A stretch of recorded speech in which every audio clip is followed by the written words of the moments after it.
Hello, I am Micah Woods, the Chief Scientist at the Asian Turfgrass Center. This is the ATC Double Cut, where I take a second look at some of the content on the ATC blog. This one has a bit of travel and golf course design, golf course architecture, and culture to it, because we're going to have a golf course architect and a world traveler on the show as a special guest.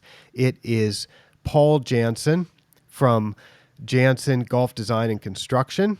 Welcome to the show, Paul. Thank you very much, Micah. Lovely to be here. It is a pleasure to have you on the show. We've known each other now for, 13, 14 years. When you were working for Faldo Design, and you were the lead designer for Faldo Design, if I understand correctly, on the Laguna Lanco project, which won Best New Course in Asia after it opened. And that was a project that's just north of Da Nang in Vietnam.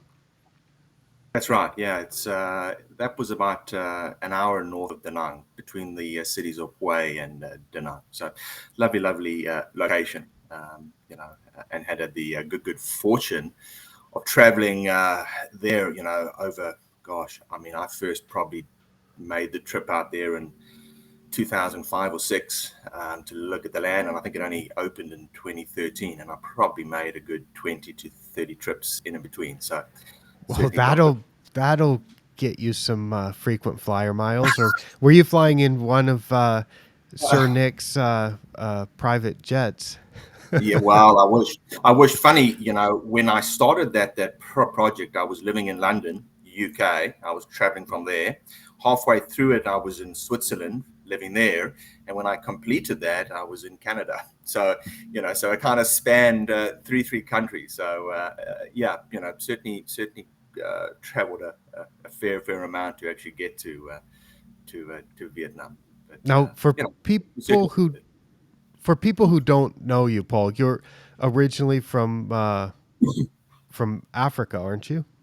That's right. Yeah, I tend to say to people that I'm from South Africa, but in fact, I was actually born in Zimbabwe, which actually back then it was called Southern Rhodesia. So on my birth certificate, it's got I was born in Salisbury, Southern Rhodesia, and of course, none of those places exist anymore. It's now Harare, Zimbabwe. But I was born there. My folks were my mum was from England. My dad was from Zimbabwe, and we moved down to South Africa when I was about 5 or 6 years old. Durban, which is on the East Coast. I went to school there, and then I studied up at Wits up in Johannesburg. So spent pretty much all of my childhood in Worcester, South Africa. But I mean, since then I've I would say been all over. So you've traveled quite a bit through Asia. You've traveled. You're familiar with golf all over the world, and you're currently living in Ontario, Canada. If I am correct about that location. Yeah. Yes. So I've got a place here in Toronto. I also have a small little place in London, UK, but I haven't been using that as much. But this is my family base, and this is where I come back to my my wife and kids are here. So so this is my home. Well, cool. We're gonna jump into this real quick, but I will just put up your website. It is jansengolf.com. for anybody who wants to check it out. And I just did check it out, and I see that it's been updated a little bit, and it shows that you've got your own company, Jansen Golf Design and Construction, but you also have the affiliation with Pell's Player Greens, which is that artificial turf that's very high quality for backyard practice centers. And I see on Instagram and like YouTube or various social media some really cool videos of those type of practice, short game practice areas for people that are really serious about golf. It looks fun, and it looks like it's a pretty serious way to practice your game for people that are into that. Yeah, no, certainly. I mean, a bit of a backstory there. I guess around about 2017, 2018. I was getting quite tired of travel. My wife was getting a bit tired of travel. I have a young family. Um, and I was having coffee with a good friend of mine called Wayne McDonald, who's a partner. But Wayne was a top what's a Canadian golfer through the late 60s, early 70s, and he knew Dave Pell very well. They were great friends through uni and through golf. And he said to me, he said, have you ever seen Dave Pell's backyard? I said, no, I hadn't, but I was had heard about it. And he said, well, why don't we, i.e., him and I, make a trip down to Texas, where Dave's based. Have a look at his backyard, meet Dave, meet the family, and maybe there's was a potential to take that and actually do more of that. So we went down, and I would have spent a day initially with Dave and his wife JP and his son Eddie, and we got on like a house on fire. And he was to show me his backyard, which is it's about 4.5 acres of artificial turf, and it was designed for his pros. So he has Phil Mickelson there, Patrick Reed. In fact, I was there about 6 weeks ago, and he just had Patrick Reed there. But it was designed so that his pros could come and would practice like real. But of course, being his backyard, he didn't have the know-how experience to maintain it. So having this artificial grass made sense. And Dave, being a NASA scientist before he was a golf coach, he worked with Sinlawn, who was to create this turf that looked and played like real. And then he was to create what is called the shot stopper that actually goes underneath the turf. So kind of imagine like a USGA green, but it's kind of a artificial turf cut green, but it's got this sub-layer of sand rubber that you hit shots to, and the kind of ball reacts like real. So so one thing led there to another, and we would create a Pell's Play Greens, which is kind of the design build arm of Dave Pell's, and we've been certainly quite busy in that space. And not just golf, not just short game practice, but also like golf entertainment, so putting courses and driving ranges and whatnot. So it's been fun, I've learned a lot these last few years. That's good. Yeah, that's busy and doing things on a different scale, I think, than when you're doing a 18-hole or 36-hole project on land. So very cool, very cool. Well, you also have Twitter. You don't use that so much recently, but you're Paul Jansen Golf at Twitter, and I checked your last tweet was from Kea Golf Club, a project that you led the design. I do some consulting for the turf for that club, and you did a master plan for them and a complete bunker renovation, a few new tees and stuff that was completed during the pandemic. You made a couple trips, I believe, and that turned out very well. Yes, no, certainly. I mean, very happy. I mean, we were incredibly lucky, or at least I was incredibly lucky to kind of work with such a professional bunch of guys. So not being on site at the end of the day didn't matter as much really. I had Andrew, who was absolutely fantastic. The client, we had some really good shapers on that job. So it was really quite easy at the end, and I would liaise with them each day through the bunker rebuild, and it was turned out really good. So hopefully I get out there, relatively soon to see it. Hopefully I do too. I've just been looking at pictures. I was there right when the pandemic was getting started, but we could still travel. I was there in February of 2020, and I haven't been back, but hopefully I will soon. I'm looking forward to it. So on this show, Paul, I use many of the hundreds of blog posts that I have. And generally I'm doing 4 or 5 new ones a month, which matches pretty well with a podcasting or video schedule, because I can do about 1 per week or something like that, just covering the new ones. But I also have this archive of hundreds of old posts, classic ones, that are also on the website. So anytime I want to have a guest on, or if I want to talk about a particular topic, I just jump into the archives and I can often pull out something that will be relevant to that guest's expertise or relevant to that guest's interests. And certainly because it's on the ATC blog, it's going to be relevant to my interests because at some time in my life, I thought it was worth writing about. And what we're going to talk about today is a post that I called the best golfing destination in Asia. And it was a response to a tweet that you posted back on, is it March 27th of 2013? And you said at that time, and I think it was just after one of your trips or maybe during one of your trips to Laguna, Lanco, you said Vietnam, and in particular the Da Nang area, proving to be a great golfing destination in Asia. Where is the next Asian golf hotspot?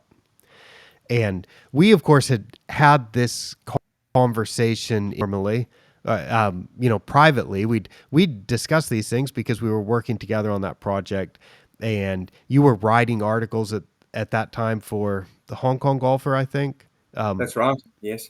And so you'd written about the great golfing destination of Vietnam, and anyway, so you asked that question, and I had an answer, and I said that. Well, here's what I wrote. I said, well, I agree with Paul that Vietnam is a great destination for tourism and for golf. My choice is Hokkaido for the best golfing destination in Asia. My recommendation comes with a caveat. The golfing season in Hokkaido is short, but what a season it is! Exclamation mark. And I went on to give some reasons why I think Hokkaido is the best. And it includes variety, it includes turf type, it includes food, and so on. And I don't know, have you ever been to Hokkaido? I haven't. I've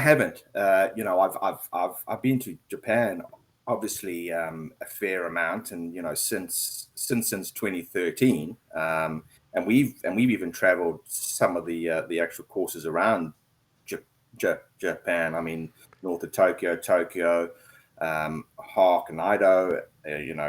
obviously down in Fukuoka, and there's clearly a lot of variety there, and it's a pretty special place, no doubt. But no, I haven't been to Hokkaido. I've heard it's good. I've heard it's very, very good for skiing. I'm not so sure about golf, but if it's anything like the rest of Japan, then I'm sure it's pretty special. Okay. I'm going to just show a few pictures, maybe a little video.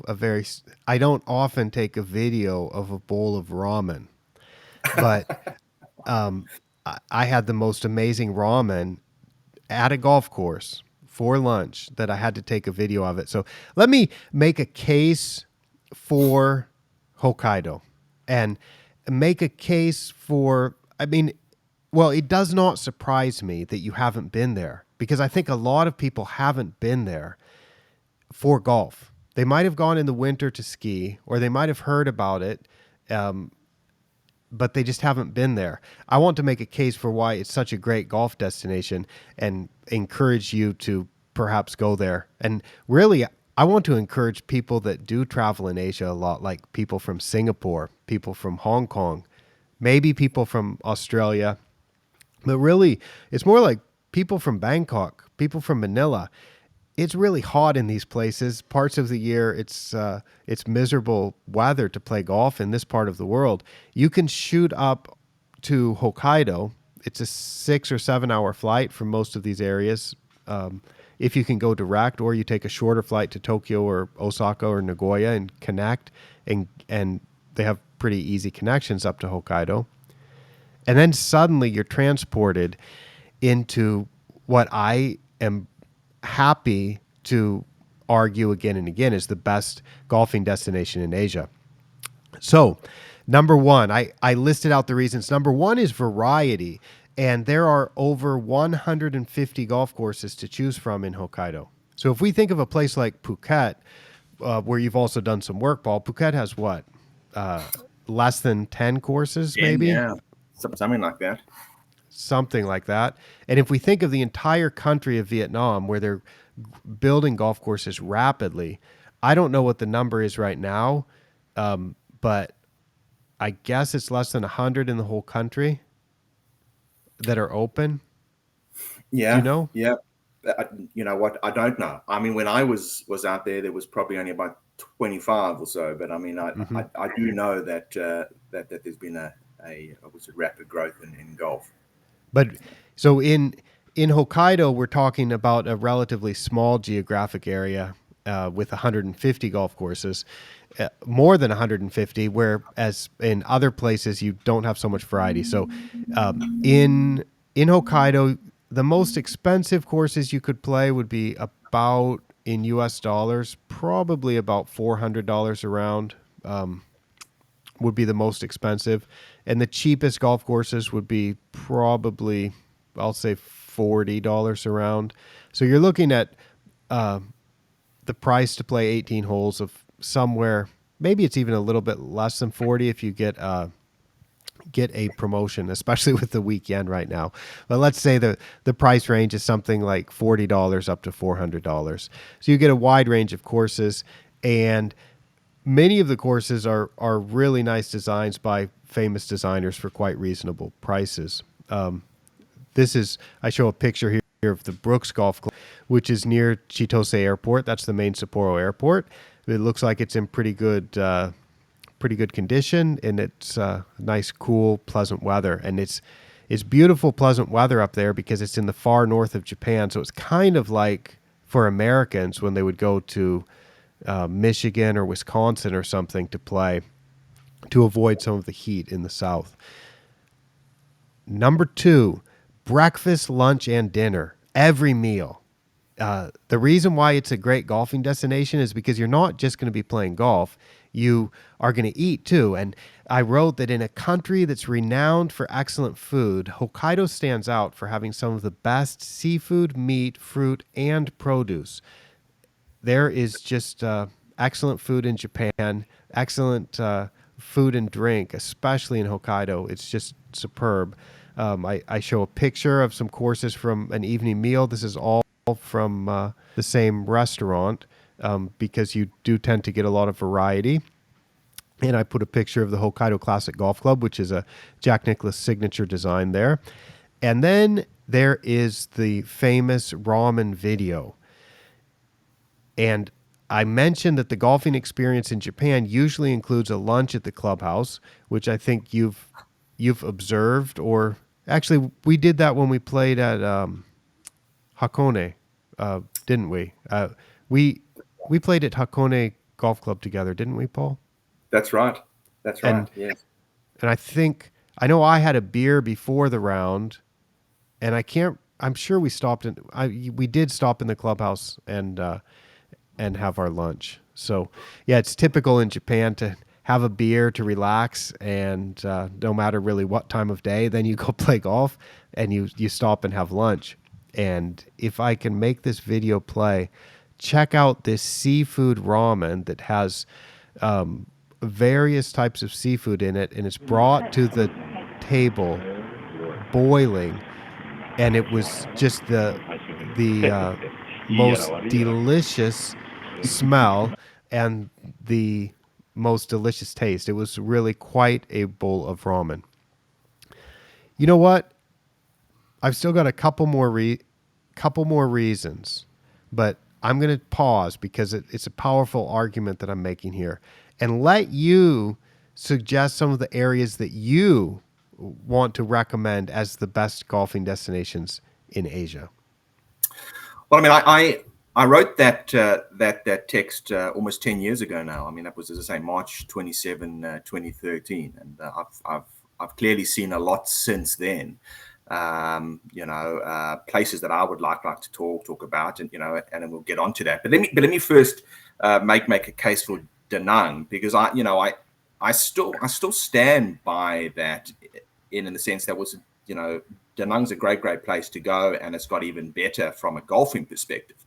I mean, when I wrote that tweet 2013, I believe there were only 3 golf courses. And of course, you mentioned variety, and the 3 golf courses that were there at the time: Montgomery Links, the Da Nang Golf Club, which I believe has changed its name. I think it's BRG now, and obviously Laguna Lanco, are all very, very different, in the sense of how they play and how they look. The ground that they kind of was to traverse over as well is somewhat different as well. And I mean, since 2013, I believe that they've opened up another 2 golf courses, Barna Hills, which is in the mountains. I managed to see that during the clearing exercise. I haven't seen that open, but that would be a different experience from the other 3. And then, of course, is it Hoena Shores? Yeah, Which looks, Hoyana. yeah, which looks a lot more, I suppose, links-like, being close to the coast and free of trees and lots of humps and bumps and whatnot. So from a variety perspective, okay, maybe there's not 150 golf courses, but they've got 5 that are vastly different from one another. From a golf course architecture perspective, I'd like to think that they're all very, very good golf courses. At least, there was the 3 that I'd seen. I mean, the Montgomery Links is probably one of the best IMG design golf courses I've seen. I mean, there was a Da Nang golf course, the Greg Norman Harley Cruise course is a really fantastic course, and it kind of sits beautifully within its within its terrain. And then, of course, you've got Lanco, which has got this mix of environments with the jungle and the rocks and the sea and the rice paddy fields. So from a with a variety perspective, I would like to think that was a Da Nang would match Hokkaido, albeit that maybe there aren't as many golf courses. And then, of course, from a tourist perspective, and if you think about it, I mean, when you and I were first traveling to Da Nang, and we always get asked this, I often have people say to me, "Oh, it must be fantastic going to Da Nang and going to Antalya in Turkey and going to places that are somewhat new." Well, back then, there were very, very few hotels, and you kind of rough it a bit more, which I enjoy. But now, from a tourist perspective, I think if you go to Da Nang, I mean, you probably find every single hotel chain there. So there's no shortage of what's a good bedding, and great food. Clearly, I mean, Vietnamese food's very good. And then, of course, sights and sounds. I mean, Hoi An's close by. Da Nang's a great beach town. You've got the mountains near Barna Hills. You've got the city of Hue, which is, as I said, it's only about 2 hours drive, but that's probably my favorite part of Vietnam. It was the old French capital on the Perfume River. It had a big role to play during the Vietnam War. So there's a lot of great great history there too. So I think it's I haven't been back for a while, but I'm going to stand by saying that was a Da Nang.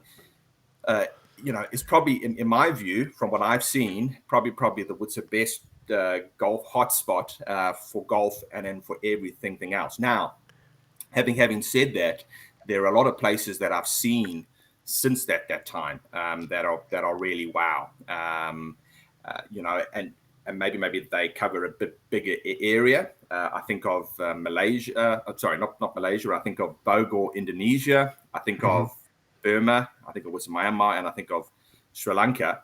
If I just bring up a picture, first up, Okay. I think first up, what I'll do is I'll talk a bit about Sri Lanka, because I think that this is a really great golfing destination, albeit that it's countrywide and there's maybe, I don't know, Micah, what are there, 5 or 6 golf courses there? Yeah, I believe that's about the number. Yeah. But yeah, there's some variety there. But, there is great variety there, from Royal Colombo with the railway line up to, Victoria Golf Club in Kandy, up in the Highlands, down to Hambantota, right against the sea. And then you've got, potentially one of our favorites, because I know we've spoken about this, the Nueria Golf Club, which is, I think it's about 6,000 feet up in the sky. And it's the heart of the Sri Lankan tea plantation area. It is spectacular, and for the turf people, watching or listening, this course is mentioned in the famous book Turf for Golf Courses, which was written by Charles Vancouver Piper and R.A. Oakley. And that book was published in 1917, I believe, 16 or 17. And Piper had had a chance to visit there when he made a round the world trip in 1911. And he referred to the grass on the greens at the course at Nuara Elia as being the finest bent grass that you would ever find. And he attributed that to the climate. And it is a very salubrious climate. And I believe it's about 7 degrees north of the equator. So you're basically right on the equator, but it's up at such an elevation, as Paul mentioned, that the temperature is cool. The sun is very bright at that high elevation and being that close to the equator. And it really is a kind of a magical type of place, just the way that the light shines there. You've got just the best tee in the world. And there's this very historic golf course that I think is now more than 125 years old. Yeah, I would say for Asia, if there's one place that I would keep going to time and time again, my kind of happy place, it would be, this place, Nuara Elia. The clubhouse is over 100 years old. They've got this wonderful library and billiards room and fireplace, and you got bedrooms above the main dining area, so you sleep there. As you said, great tea, great butter cake, and then the experience is really, really cool. If you want something ultra quirky, because so many of the newer golf courses you see today are very, very standardized, and then they kind of follow a what's it rules and a what's it pattern per se. Well, this is a golf course that really doesn't have many rules. I mean, the picture here is, I believe, of the fourth hole, which the actual tee block is, I think just where this bus is, but essentially the shot is over the main road, over I believe that's the 10th or 11th green, over the 10th or 11th green, out into a main common area, and you can see the actual walkway dissecting the actual golf hole, with persons walking from the one part of town to the other. So you head into this kind of main common area where Woodsett folks are playing cricket and badminton and Woodsett soccer, and then you do a right turn and you play towards a green that is surrounded by the actual city, and that's very, very unique and very, very different, and and there's a lot of golf holes like that. Yeah, it's a cool course that when you play it, you realize, this is what a 125-year-old golf course might have been like, because they haven't really changed the design very much, and hopefully they don't, because it's a committee-run club, and they always talk to me when I visit about how they'd like to add cart path or something. But when you have so many crossing holes and very narrow corridors, I don't see how it makes any sense to put cart paths out there.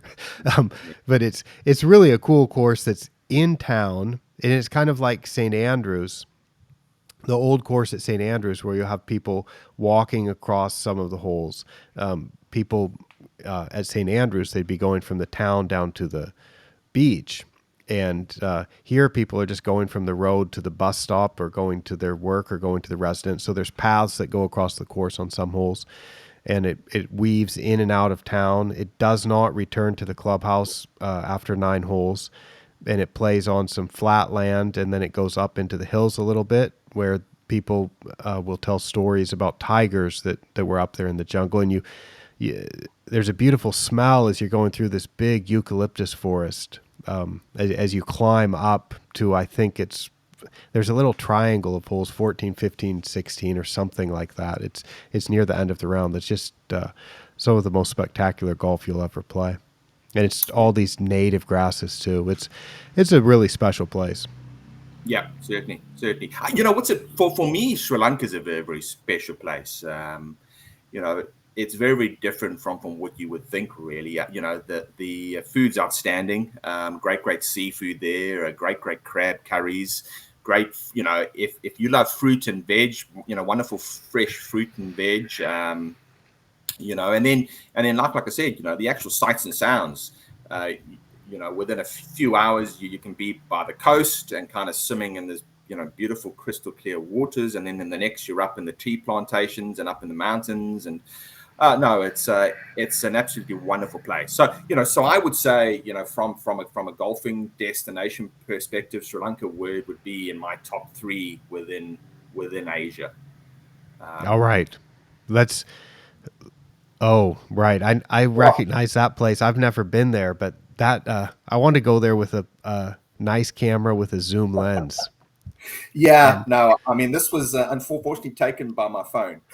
yeah, so And tell I'm us what are we looking at here, Paul? Yeah, well, this show would probably go down as being my favorite golf trip, just because I kind of headed into the unknown.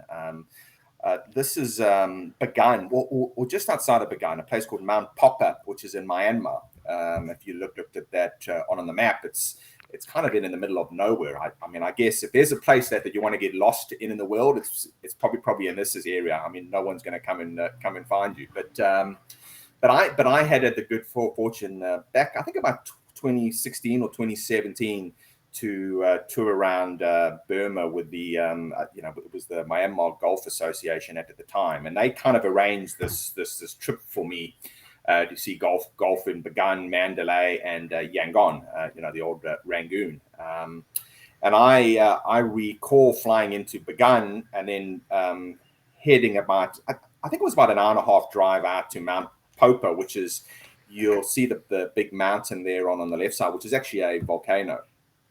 And then they have this monastery, and I get the name of it. You'd have to search it up on the web, but it's a famous, very, very famous monastery that's only accessible by these steps going up, thousands of steps. And then they've got this 9-hole golf course that's maintained by the local community. There's cows on there, and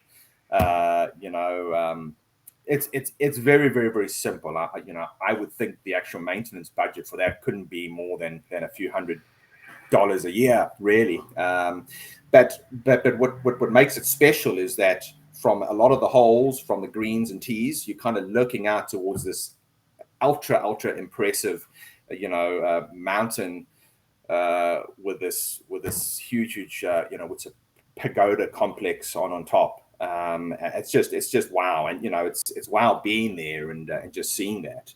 Yeah, Um, it looks like something almost out of a video game, yeah, of like a fantasy world, because it's such a beautiful temple complex on the top of this mountain with those sheer cliffs coming down, and you think, is that real? And then there's a golf course right at the base of it. So yeah, that's cool. That's definitely a place that I would like to go. yeah, and what's a Burma?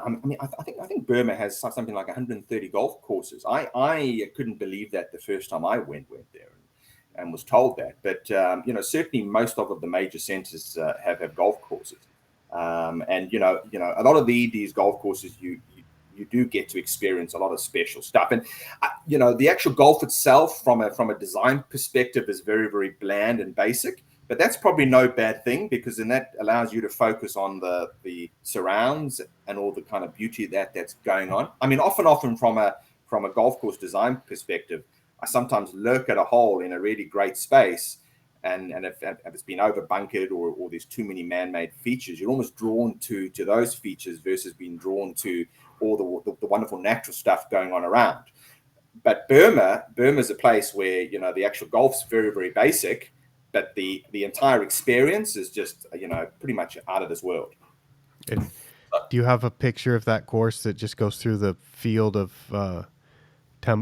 pagodas? Yes, yes. So this is begun. Bagan. Okay. Yes, Is that Bagan? that's How's that? correct. Okay. That's correct. And I mean, I don't know how begun is not one of the seven wonders of the world. Really, it's just an amazing place. I think there's something like 10,000 ancient pagodas just dotted about, the land, and you've got this 18-hole golf course that meanders through all these ancient pagodas, and you actually feel like you've gone back in time. It's a pretty special, and it's not something that you would ever have experienced. So it's ultra unique. Um, I mean, like I said, the actual golf itself is very bland, but just the golf experience, the memorability is just completely out of this world. Very, very tough place to get to. I'm not making a great case for it, and I think what's at Burma right now is probably a very difficult place to get to anyway. But it wasn't an easy place to get to. But once you're there, I mean, it's just it's a place that you want to spend a few days just exploring. I remember renting a bike from the hotel and every morning going out into these old ancient temples and pagodas, and you've got all these monks and great food. The food's dirt cheap there. I was actually joking with a friend the other day that you could probably live like a king in Burma for about $300 a month. But great food, great drink, great sights and sounds, and very, very cheap too. All right. Yeah. Yeah, they have an unfortunate political situation right now. I don't know how much the news gets reported in North America, but they've been killing a lot of political prisoners recently. So that's Yes. big news here. But I mean, certainly countrywide, if you want to go for an experience like no other, we as golfers, you want to go and play links golf, but you can go and play links golf in Ireland and Scotland and England and Wales, even in Holland. But if you want to go and experience this, there's really only one place, and that's Burma. With all these ancient pagodas, and like I said, it's like going back in time. It really is special. And as this picture showcases, really it's a green, and then you got these old temples and that kind of framing the holes, and it's a lovely place. So this would be something like Angkor Wat if Angkor Wat had golf going through it. Correct. Yes. Yeah. Probably on that scale. I mean, Angkor. Well, no, maybe even bigger. I mean, Angkor Wat's big, but this is just a mass of ancient pagodas. Cool. Let's see what else. Yeah. What else? Well, let me come back to that because I had. There we go. This is Mandalay. So this is a few hours drive, probably an hour flight from Bagan, and I love the name Mandalay. But this is a golf course called Yai Tagon Tong, which is about an hour drive out of the city. And again, just absolutely amazing. I don't know if I can zoom in, you can see, you got ancient pagodas up on the mountainside, and you got waterfalls coming down. The movie Kung Fu Panda. It's kind of like that, with all these ancient buildings, and then waterfalls and jungle, and wonderful trees. And I mean, like I said, the golf itself is very bland, but that allows you the opportunity to kind of enjoy your surrounds, the mountains. Okay.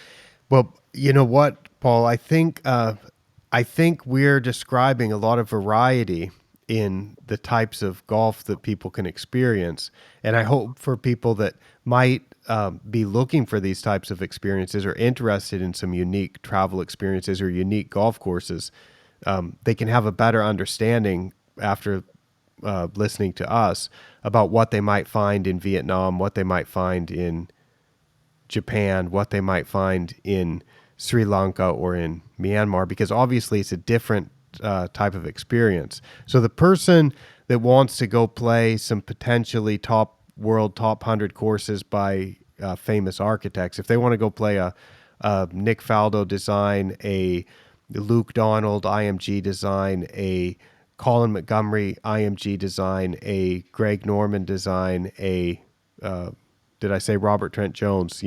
And do that at courses that are all going to be pretty expensive, but because they're expensive, they're going to be a pretty high maintenance budget. So they're going to be, and they've been built to a pretty high standard. So you can go play those courses 5 days in a row in Vietnam and get some nice, some great food and some nice World Heritage site type of sightseeing. You can do that, and you're not gonna get that same experience in Myanmar. But if you're the kind of person who likes a place that you really can see only one place in the world, like you said, that's it's pretty cool for me to play these kind of courses that really have that sense of place, and you just like because I mean I've been to all those courses in Vietnam, and they're nice. Some of them I would uh, pre- prefer over others, and some of them you just drive in and you're just sort of like, okay, here's another golf course. And these places in Myanmar, which I haven't been to, but I can just tell from the pictures, I definitely am not going to show up and say, "Oh, this is just another golf course." It's going to be, what what am I looking at here? Where does this next hole go? What am I going to find around that dog leg? And that's something that you really, it's the excitement of golf that I had when I was taking up the game seriously when I was about 12 years old, and just so excited to finish this hole and get to the next hole and see what I was going to find. And on a lot of modern golf courses, I don't have that excitement, but I have that excitement on these kind of country golf courses that are designed by amateurs and are maintained by amateurs, and there's something unknown, it's really an exploration of the property. It's fun for me, but it's probably not fun for every golfer, because a lot of people like to just take off the top 100 courses in the world, and that's what they want to play. So if that's what you want, then there's other places you can go. Yeah, no, certainly. I mean, that if you have a spirit of adventure, then the places that I've just listed, Sri Lanka and Burma, and and there's a few other core courses around. They would certainly be high on my list, and should be high on your list. But as you said, don't expect the highest maintenance, and don't expect carts, and don't expect 5-star service at the clubhouse. So. Well, do you want to show anything else, or can I go back to making my case for Hokkaido again, because I still have even more reasons for Hokkaido. So I think that will make a nice circle to this conversation. Yes, I mean, maybe you would sort of chat a bit more about Hokkaido, and then I can try and counter that with maybe one or two other places. Okay, you can try. You can try, but I think it's going to be difficult to counter Hokkaido, because we're now moving on. So, okay, Nuara Elia, you talked about high elevation in Sri Lanka. That has pretty nice weather, but Hokkaido is renowned for excellent weather. And I put in this post that in other parts of East, South, and Southeast Asia, the months of May through October are generally hot and humid, and in many places rainy. And if you go to Hokkaido during that season, it's really lovely temperatures, and quite comfortable and quite pleasant. Also, in most parts of Asia, there's not really an autumn. There's not deciduous trees that change color in autumn. But if you go to Hokkaido, and I put a picture here of Hokkaido Classic Golf Club in October, and it would be rare in Asia to see this type of site, but you can go up to Hokkaido and see it, which is the golf course playing through the cities that have changed to the brilliant autumn colors. So in Hokkaido in the spring, you'll see snow on the mountains, and then you'll get cherry blossoms and other flowers in the spring.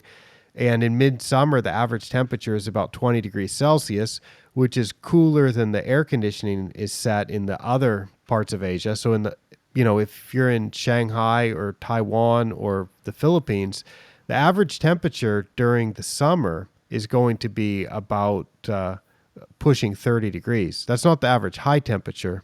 That is the average. So you'll have a low of like 26 Celsius, and a high of 34 Celsius or something like that. So it's I said that the golfing season at Hokkaido is played in the most clement weather to be found in all of Asia. Because of that weather, we can move on to item number 4, which is the grasses. In the golf courses that you've mentioned are all warm season grasses. And I mentioned that Piper, when he went to Nuara Elia, said it was bent grass, but it's not really bent grass now. If you go there now, it's blue couch, Digitaria didactyla. And that grass is also called Serangoon grass. That's a C4 warm season grass. In Vietnam, it's warm season grasses unless you go up to Dalat, where they have a couple courses with bent grass greens. And all those courses in Myanmar, it's all warm season grasses. Warm season grasses can be nice, but they do tend to be a little bit stiffer underfoot. The ball doesn't roll quite so fast on the greens. The ball doesn't roll quite so smooth on some of these grasses, and maybe it doesn't look quite as good. It doesn't look like what is the classic golfing surface.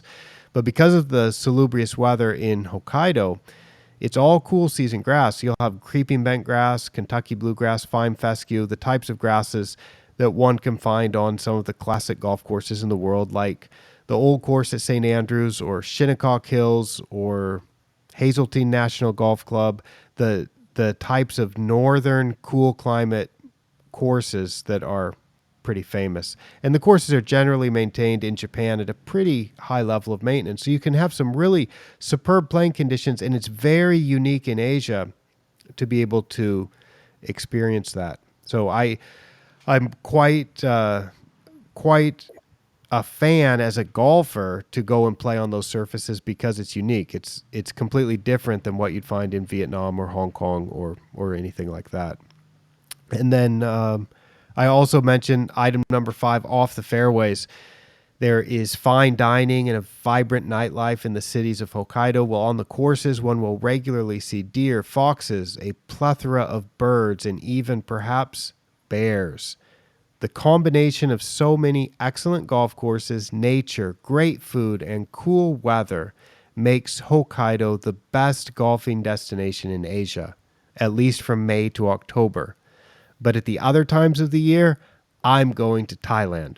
So that's how I closed out that post on the blog. And I really think that for most people, that's going to be the truth. You really get good food. Right now, with the pandemic, it's a bit hard to go to Japan. But in general, for most people in the world, it's pretty easy to go to Japan visa free. And you can just go and you get 90 days to stay. You don't need a visa. I have an American passport. If I go to Vietnam, I have to apply for a visa. It's a bit of a hassle. If I go to Myanmar, I have to apply for a visa. It's a bit of a hassle.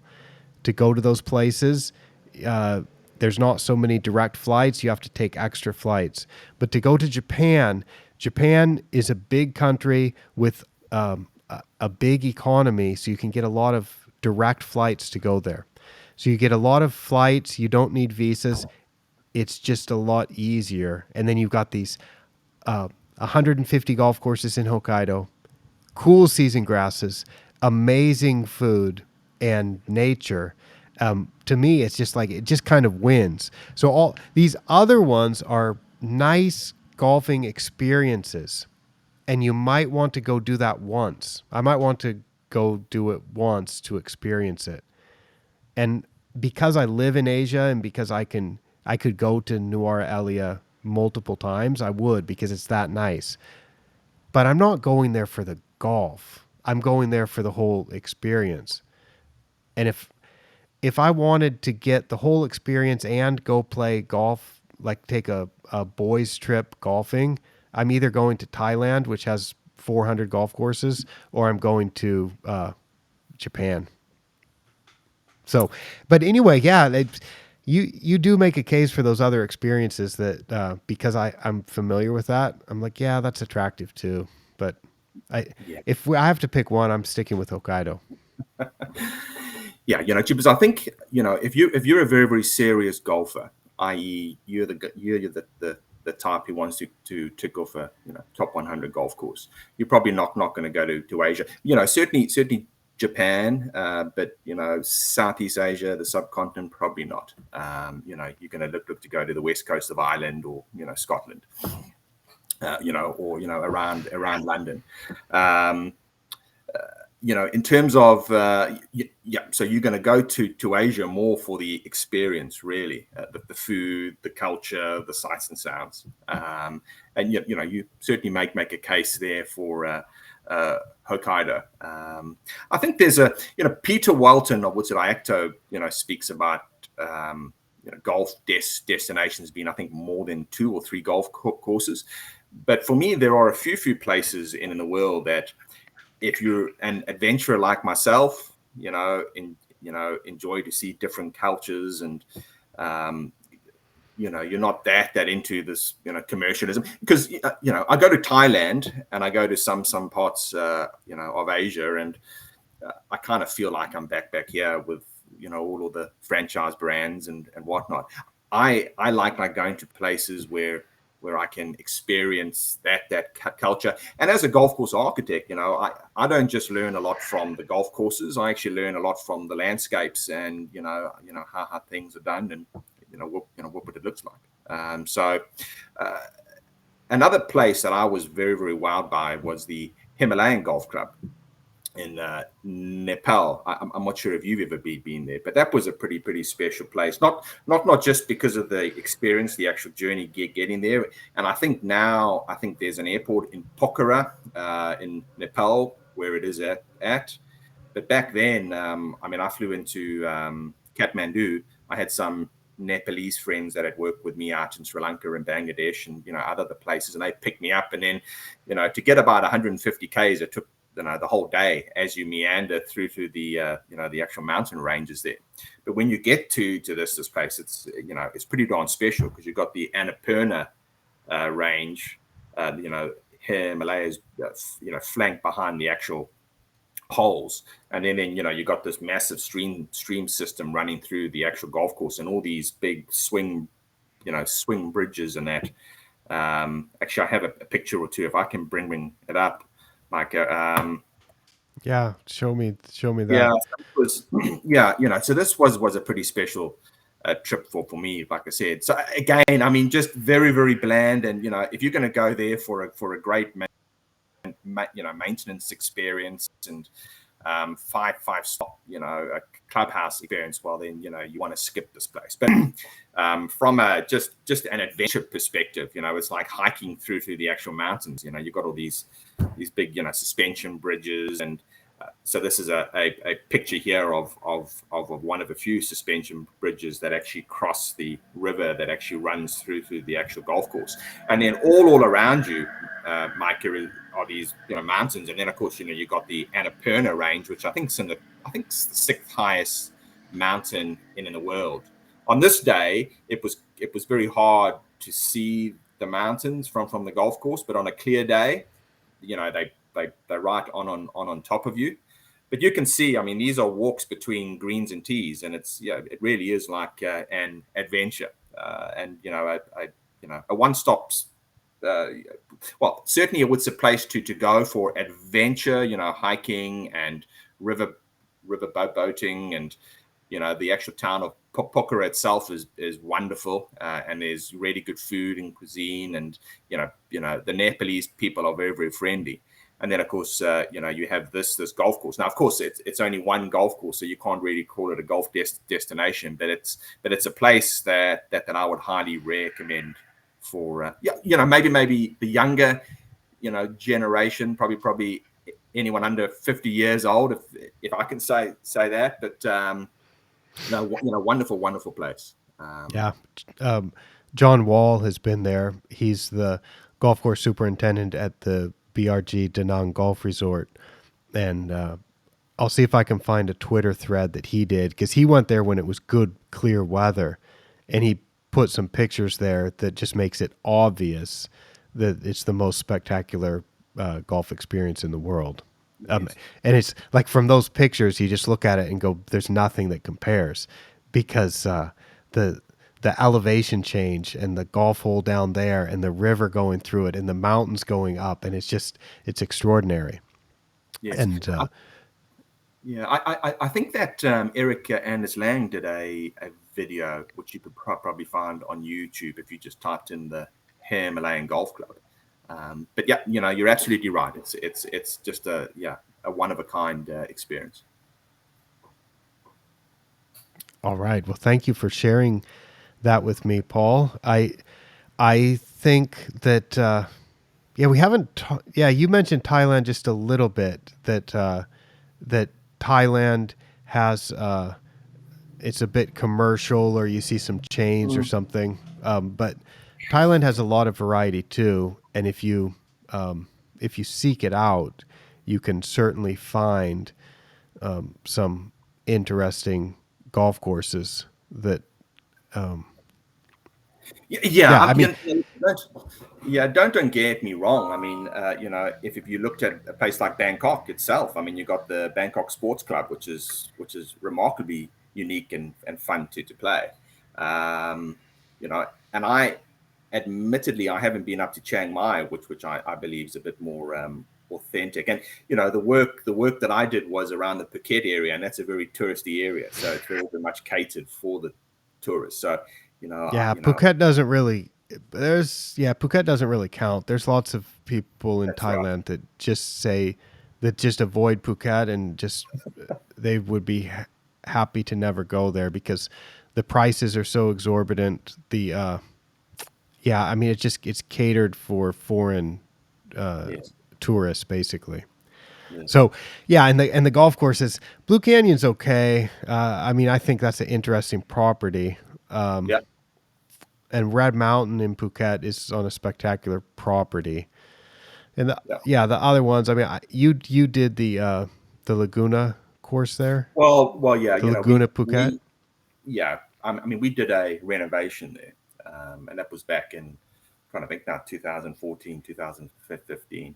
But yeah, but there was an existing golf course there that we came in and you know, changed around a bit. Yeah, change the grasses and stuff. So yeah, I mean that was well received. I've only heard good things about the improvements that happened with that project. But yeah, I think Thailand's got some really cool golf courses, especially around some of the government golf courses. There's the EGAT, Electricity Generating Authority of Thailand, which I believe is the government electricity generating authority, and they have a lot of hydroelectric dams. And they when they have these hydroelectric dams in various parts of the country, it tends to be mountainous areas, and they tend to have some interesting terrain and some interesting mountains to look at. And they often build golf courses. They have a lot of land at these areas. And there's one place in Surat Thani province at the Rajaprapa Dam, which is a beautiful lake, but there's the views from those holes. Sometimes I feel like I'm in the Alps or something, looking at the rocky mountains that are in the background. And there's various courses that are interesting. You can play in Krabi at another EGAT course that has 9 old holes, 9 new holes, and also you're playing through jungle, and it's just tremendous. And yeah, there's a really cool golf course that I call Dolphin Bay. I don't think that's really the name of it, but it's in Samroyot, about 45 minutes south of Hua Hin in Prachuap Khiri Khan province. And that one also is near a national park with these stunning mountains. And so I played there with hickory clubs a couple times, and it's wonderful because it's an old course that nobody's playing. There's basically nobody there. Nobody's maintaining it very intensively, and it gives that same sense of adventure of what am I going to find on the next hole. And then some of the holes are like you're like, the green is where, that bunker is what, that dog leg is at that place, but it's not in a bad way. It's just in an exciting way. It's like, okay, now how am I going to navigate this? And there's one hole that you have to hit like drive or 4-iron, and the 4-iron, the driver has to carry a water feature, and then the 4-iron has to carry a water feature. But they aren't like these artificial kind of boring water features like you tend to see around Bangkok. These are like rugged national park. They're artificial, but they're I don't know, they're not shaped up the way that normal water features get shaped up on typical golf courses. So you're like, wow, I don't have this shot, you know. And then but then you're like, okay, if I'm gonna play this hole, I need to have this shot. So you try to pull it off, and there's there's a lot of that, and that those are the types of courses that I often play because I take road trips around the country, and sometimes I have the opportunity to stop to play golf or to just stop and see the grasses and look at some of these.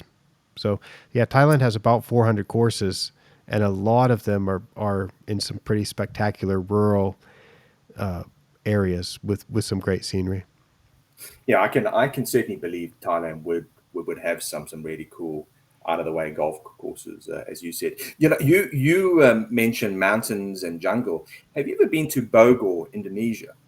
I Because certainly have. I yeah, certainly have. I mean that's a great. I suppose. I mean that's a great destination if you're looking for that kind of stuff. Yeah, And they've got a golf course there, which potentially is my favorite golf course actually in Asia, Jaguari. At least the old course that Peter Thompson and you had his son Andrew online a little while back, but Peter Thompson and Michael Wolveridge did that, and I think that's a phenomenal golf course. Just sits beautifully in the land. You've got rice paddy fields, you've got jungle, you've got these rapids and stream systems, and oh, it's a special place. well, we are diverging from what I told you I was going to do, which I was going to make a powerful, strong, and focused case for Hokkaido. Because as you mentioned that, then I start thinking of the Philippines and some of the. Because I agree with you about Indonesia. Indonesia has some really cool golf courses on some really great terrain. And then in the Philippines, you've got the same kind of thing, with a lot of volcanoes and then golf courses that are up on the crater. There's a couple, I mean, just you've got the courses just south of Manila up at a higher elevation, around the Taal volcano at a place called Tagaytay. And uh, there's a place called Tagaytay Highlands that plays the first and the 10th hole both play along, I believe, around the caldera. So if you look to the right, you'd go down into the crater, and then to the left, you're looking out to the north towards Manila. And when you play down to the 9th hole, or maybe it's the 18th hole, there's a ski lift that would take you back up to the clubhouse. So that's how much elevation change there is. You wouldn't even bother trying to drive the cart back up. There's just a ski lift, and and then there's the newer course that was designed by Golf Plan, and Kevin Ramsey for Golf Plan was the lead architect on that. That's up a little bit northwest of Manila at Anvaya Cove, which is just south of Subic Bay. And that one is also built on around a caldera, the rim of the volcano, and that's right on the ocean. So like it's half of that caldera is in the ocean, and then half is on land. And there's a resort and residences and hotel and beach club down in the valley, in the crater, and then the golf course goes around on the ridge, and then sometimes comes down to the ocean. It's just spectacular.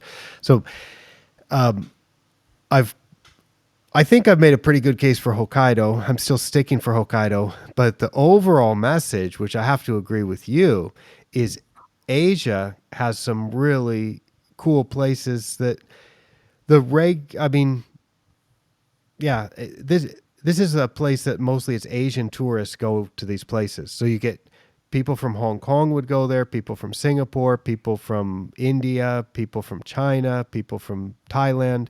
The people that live in Asia travel around and go to these kind of places and get to experience it. But it is the lucky Canadian, the lucky American, or the lucky Irishman, or the lucky Spaniard who is keen to visit, or Australian or New Zealander who get to come to this part of the world and experience some of these places, because they are really cool golfing experiences. And I guess that just tells us what an interesting sport or game this is, to have which you as a golf course architect can probably speak much more eloquently than I can about how every golf course in the world is unique. And I think that now I didn't plan to close with this. I didn't plan that this was the argument, because I wanted to talk about Hokkaido being so good. But now I just say, well, wait a second. There are a lot of cool places, and that's what makes the sport so cool. Yeah, no, certainly. I mean, I think Asia as a whole is just a fantastic place to visit for golf, or non-golf.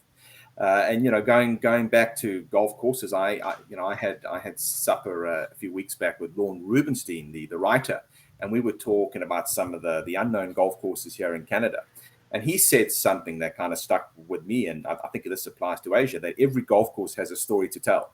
And there's no doubt. I mean, be it Cambodia, be it Vietnam, be it Sri Lanka, be it Myanmar, every golf course has a story, and is as fun in was some way, shape or form. So yeah.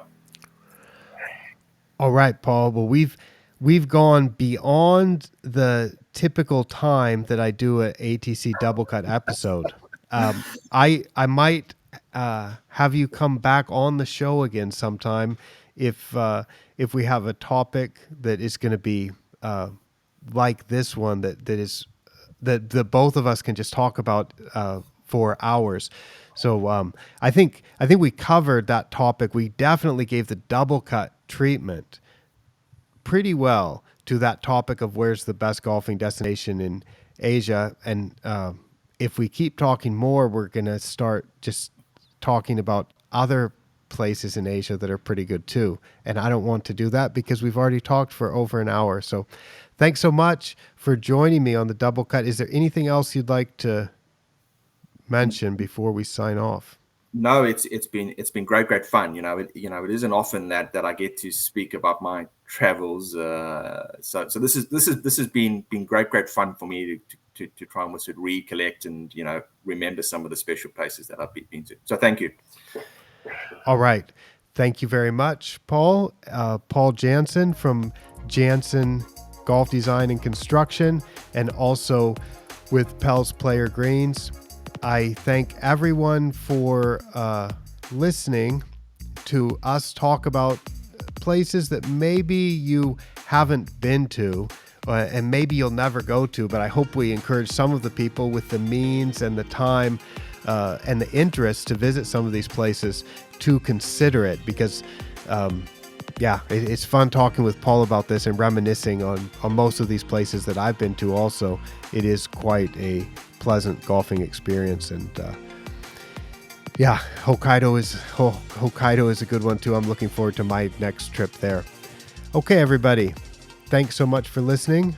For ATC from Yantakao, Thailand, I'm Micah Woods.